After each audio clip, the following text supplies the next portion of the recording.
Hello and welcome to a new episode of Oriclopedia, this time on the topic of tapes. So as you all know, I guess, the Oric computer, most of the software is available on tape.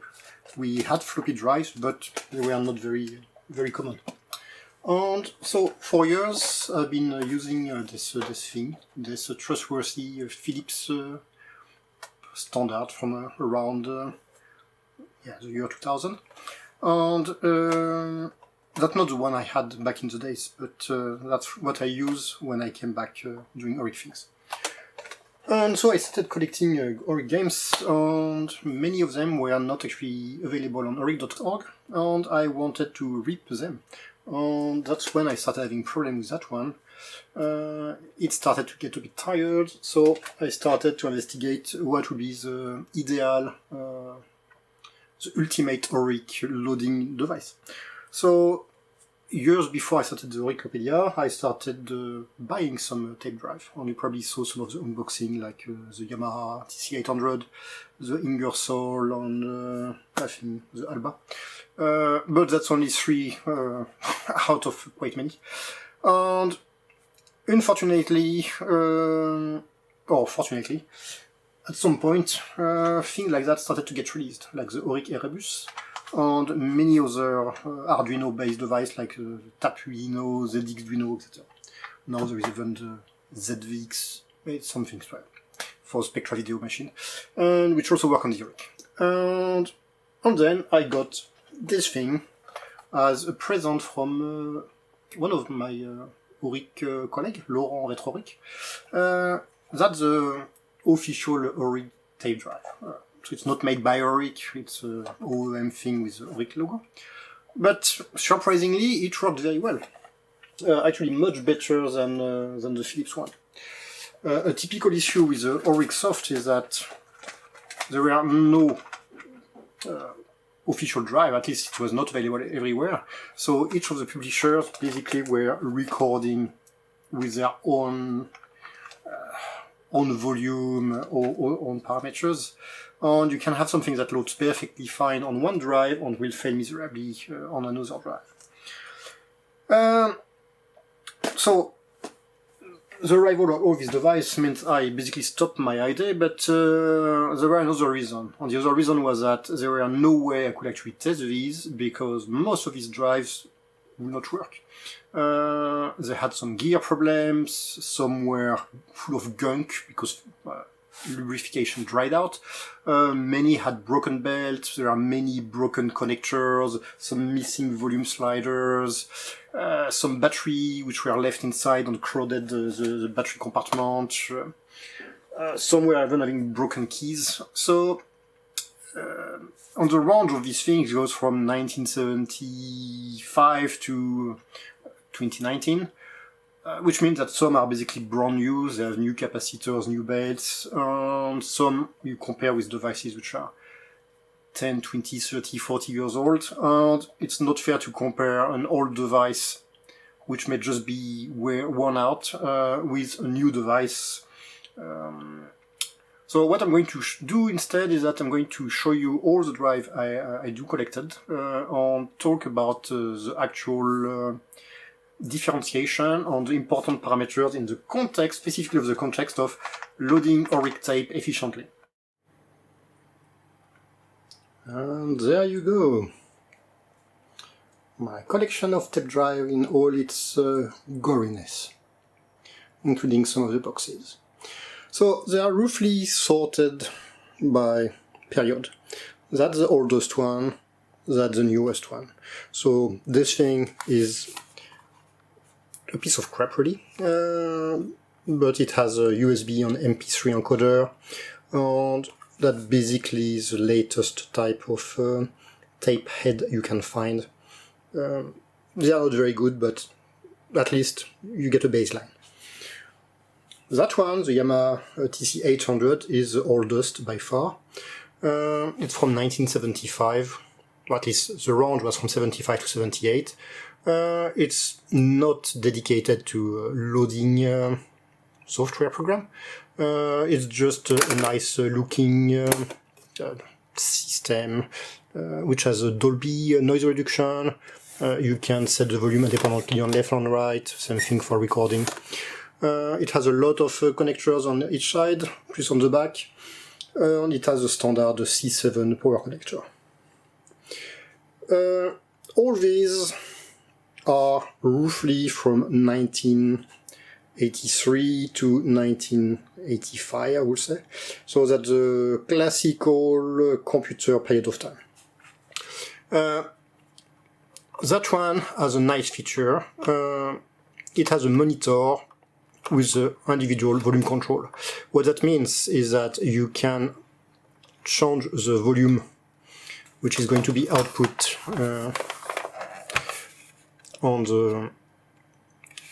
to the computer, but you can also monitor with the volume on the speaker what you are hearing without impacting the volume offloading, which is very nice. It also has soft action thingy, it has all the standard rewind thing, and it has the remote pin. So most of the data related system have 3 jacks with 2 3.5 on one small one, one which is for recording, one which is for playing, and the other one which controls the play and pause. So the computer itself decides when to load the next part. It's important when doing multi-part, else you may be missing some parts. So that one, it has basically all the features you want. It has a program counter, which is also important. And here you have the box for it. So Ingersoll XK696. Then we have the Alba R170, which is also a computer system. And similarly, you can set the volume individually with the volume control, which is nice. So they are kind of a feature equivalent. It has also the mic remote on here. And it also has a DIN connector in addition for some computer. On the Oric, we generally use these 3, but DIN is another format that some are using. And it's also using the standard C7 connector, which I believe is what we have here. Which means they all have built-in PSUs, which may require to be serviced, but I've not seen any failing on any of these drives. Then we have the Binatone. So the Binatone is a strange beast. First, it has a power cord which you can't remove. It has the usual 3 connectors, but it also has a normal and reverse phase. So when you listen, you don't really notice anything, but I believe what it does is invert the 1-0 level of the binary system. Did it help loading any Oric tape? No, it did not, but that may just be because it's damaged. And it also has a monitor on-off, but contrary to these two, you can't choose the volume. The monitor is always at the same volume. And here you can select the volume of what you are loading. And for the rest, it has the usual 3 button plus reset, pause, etc. So the Oric Tape Drive, as I was mentioning, standard feature, load play level, monitor off on, so that's like the Binatone you can select, also has a DIN, and that one, not sure what happened. Probably need to reset it. It has a small power brick and also some batteries, so I'm using it on batteries, and it works very nicely. The Fostex, that's a complicated beast. That one is actually a 4-track mixer. Most of these tapes, they have 4 tracks. 2 are left and right when the tape goes in one direction, and 2 are left and right when the tape goes in the other direction. This thing, on the other hand, has a head. I'm not sure if we can see it. Probably not. Which can read and mix all the 4 at the same time. So you have four levels. And when you try to load audio on it, it's kind of funny because you can have left and right in one direction and left and right in the other, which gives some interesting effect. So for the rest, it has a TR connectors. Same here. Would I recommend using that as a daily driver for loading tapes? Definitely not. If only because you probably need to use an adapter like that. But yeah, it's simply not practical, and it's way too easy to record on something which is not be possible to reload with a standard drive. But technically, yes, you can load tape with that. That will work just fine. The Marantz, which I have here with accessories, that is supposed to be a field recorder. Here it's on the table, but you can attach some straps, which you have here. It also has its own special batteries, which take 16 hours to load, to charge. It has all the thing. It has Dolby noise reduction. You can change the pitch, which basically means it goes faster and slower. You have a monitoring system with an internal speaker you can disable or not. Power brick. A crap ton of connectors as well. You have some push button to check the battery level.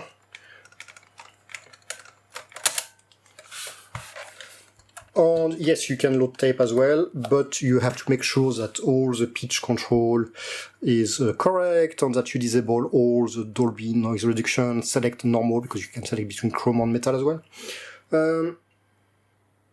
So yeah, it's doable, but it's overkill. Then there is that one. The German Philips D6260, which MMU really likes because red on black. So that one could have been a very nice Oric themed data system. The main problem with these ones is that they are prone to break gears. And indeed, I had to get some replacement gears. So yeah, if you get one, so you can find them on eBay, that's no problem. But it means you have to open it. Connector wise, it also has a standard C7, the 3 connectors. The main problem is it does not have a monitor at all. So here we are done with the 1980 period. These 3 here are basically the same drive. This Philips and this Sony basically have the same features. That one is a big brother of the small one. The main difference being it has bass on the treble control plus variable speed control. This thing is dangerous if you try to load data because if you go too fast or too slow, it's not going to load at all. But yeah, they have the standard C7 connector. You can recognize the 3 pins. Forward, record, etc. They have microphones. That one, maybe not, because that one is computer compatible.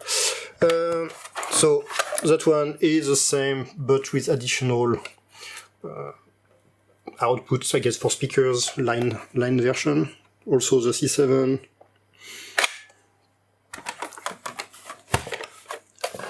And the Sony, the volume control. That one does not have C7, it has its own power brick, and it does not have remote. So I would say that of the 3, if you want to use as a daily driver for loading, it's the worst. It's supposedly good for archiving. Personally, I tried, I did not find it particularly impressive, but I guess maybe it's an old drive, and it has a box here. These are all from around end of the 80s, mid-90s. So that one is from 1988, as we know, because Philips was the official partner, sponsor of the 1988 Olympic Games.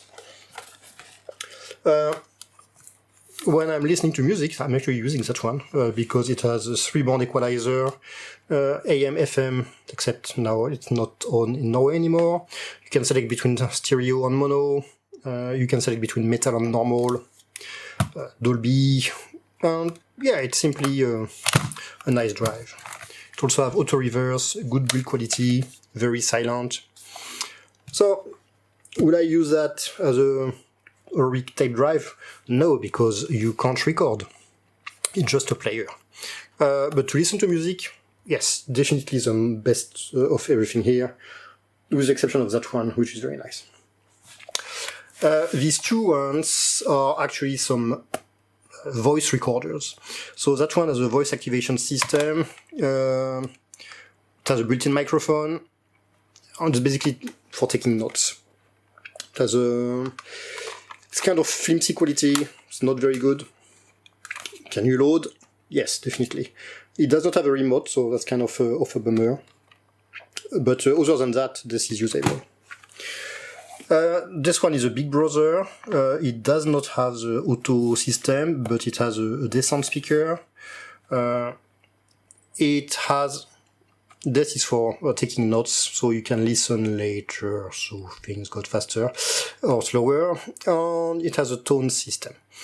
And it has a remote, so technically you could use that one as an Oric recording device. It works nicely. It also has the counter. I'm not actually sure that that one has a counter. No, it does not. This is a waterproof device. It can only play. It does not have any recording. It has fast forward and stop. It does not have pause. It does not have rewind. So that's kind of primitive, but it works as well. On this one is weird. So it's extremely flimsy quality. Everything is plasticky. The mechanics are not great. The head is pretty terrible. But it has auto reverse. You can change the direction. It has fast forward, rewind, stop, play, volume, USB, MP3 conversion. You can't record. It's only for basically ripping audio. And I was not able to load many tapes, but some work. On this, which as I said is the Erebus, which can basically do all that, but it has been ripped before by somebody who took the time to use one of these things. To fix troubles, you need equipment. So this is lube that you can use to grease all these small mechanical parts which got stuck, that you can apply with these things. But generally you also need to open inside, because most probably it's going to be around the engine, the cabestan thing. Then you have some dedicated tools which you can use to do some belt surgery. So this one is for the Marantz CP430. I replaced the belt 2 years ago. Some are generic belts, some more generic belts. For the belts you have to be careful. Some are square section, some are round section, some are flat section. If you try to use a flat one on a square one, it's just going to fail. They have different diameter, different thickness, so you need to replace by the proper ones. And very often you find kits which also contain some replacement parts. So that one is for the Fostex. And these are some circular ones, which I got from a German company, so these are proper quality. The difficulty is that if you wait too long and the belt has snapped, you have no way to know what was the proper length you needed. So you're going to be over tightened or not tightened enough, which is going to cause problems. Another thing you have to be careful with is that some of the drives has been used a lot, and some of the tapes get damaged over time, and they can leave deposits on the head, which will impact the efficiency of the device, but may also make the other tapes dirty. So using this type of thing can be useful. It's going to clean. I'm not sure about the magnetizer part, but removing the crap on the head definitely. Except most of the time this is going to be empty because it's evaporated, so you may have to use some replacement product. You can't just use anything, it has to be efficient without actually attacking the head. And another thing you may need is this type of thing, because you open the device, you closed it, how do you know if it's playing at the right speed or too fast or too slow? Have you moved the heads so they are out of alignment? Well, you can use these things to check things like left channel, right channel. And some can play some specific frequencies like 1 kHz sine that you can then record on a PC or with an oscilloscope to check that you're actually playing on the right frequency. And some of these service manuals even have hook points on the motherboard or electronic boards where you can check that you have a specific frequency at a specific place before and after the amplifier, before and after the head, etc. etc. And regarding the speed, if you notice, many of these devices have a small holes here, like that one. Some don't seem to have one, but okay, that one has one. But here, if you press play, you can see there is a screw. And this is what was called the azimuth screw. Basically, using a small screwdriver and doing very, very tiny. I mean, we're talking like millimeter movement, not quick. You change the angle on which the head is, which change the way it's aligned with the tape. And doing that impact the frequency of the signal. And typically on a computer tape, we are going to hear the and on the Oric you want to have the higher pitch possible. And unfortunately, Loriciel, Tonsoft, they have different azimuths, so that has different impact. So now I'm going to pause here, and I'm going to try to see if I can get some audio out of some to so you can hear exactly what I was talking about. I am speaking from the left. My name is David. I am speaking from the right. My name is Mary. I am still on the left. This is a quick channel identification test. And I am still on the right. If you are not hearing us on the correct channels, then either the leads between your loudspeakers and your equipment are the wrong way round, or if you are using that also. This cassette tape has been recorded. You are playing the cassette on a machine not so using equal volume from each channel. At the moment, you should be hearing my voice located exactly in the central position. Music. If your speakers are correctly balanced, there are two speakers.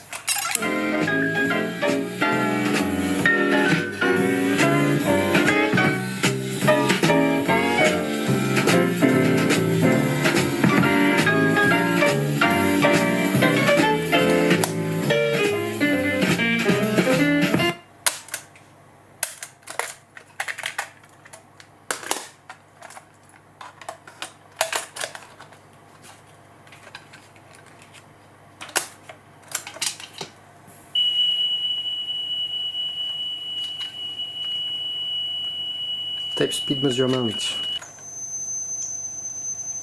Different frequency.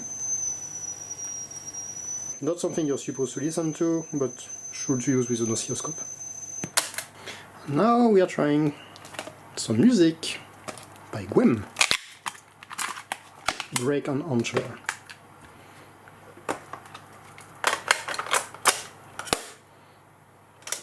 This time on the Fostex. So I can show what I was talking about regarding the channel system.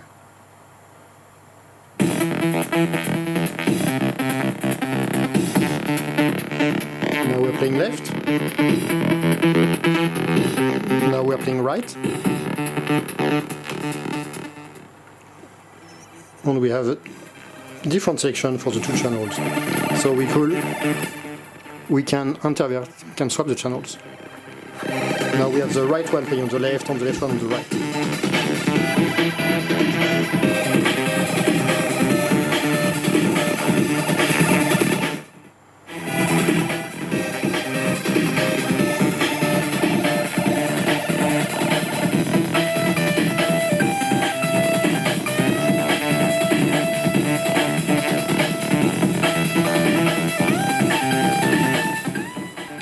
So now I'm going to fast forward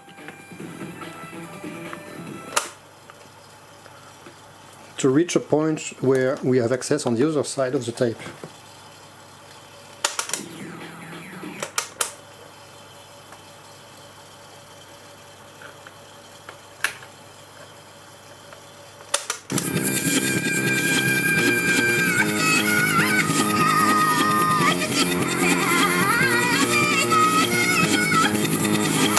So this is side B.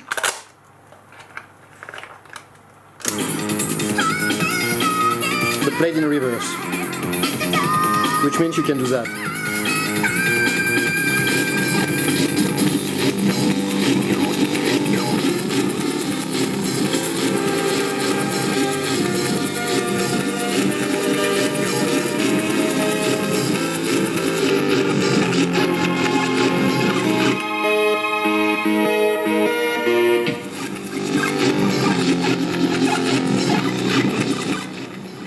So I guess you can do some special effects like demonic screams of...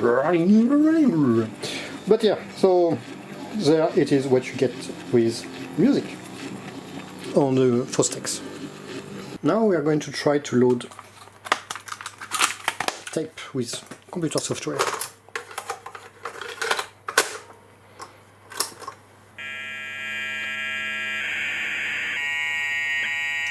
So here the sound is playing on the speakers, but there is also the monitor we are talking about, which is independent from the load level. And here we can use that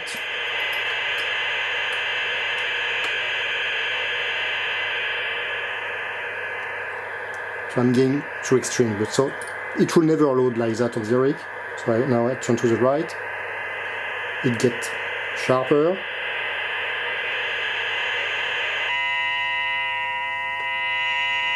So I think that's the ideal spot.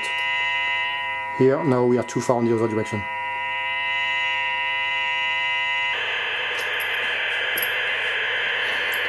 So basically you want to use the monitor level to know when to start.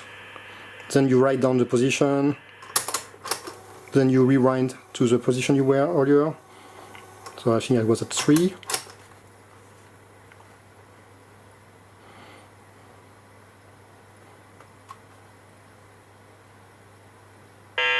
Then you reset. Then depending on what your computer display, you tweak the load level until you get proper loading, trying to find what is the highest and lowest level where it stopped working. You try to go somewhere in between. And just to answer the question, could you load the game on the Oric with that? As long as you get the proper pitch, it will probably work.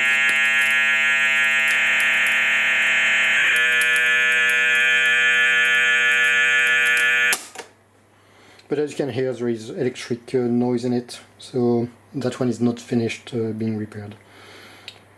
But it mostly works. And what about that one?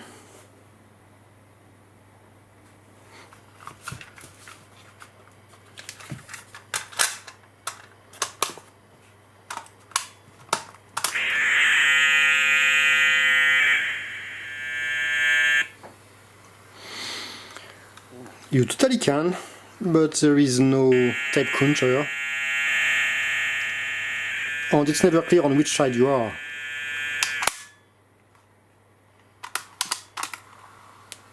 So if the auto reverse is not set up correctly, you don't hear anything, because on that one there is nothing on the B side. So yeah, not recommended. Also, I tried the MP3 encoding. I tried to rip using that one. It just simply did not work. The quality was not good enough. The signal was all munched. It's not very high definition or anything. Also, there is more volume on the left side than on the right side, so that was also causing problems.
And to finish, that one, which has some problems, which I have no idea what is wrong.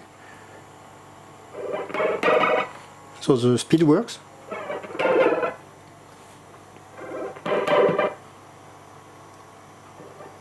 The volume control works. But it do-do-do-do-do-do.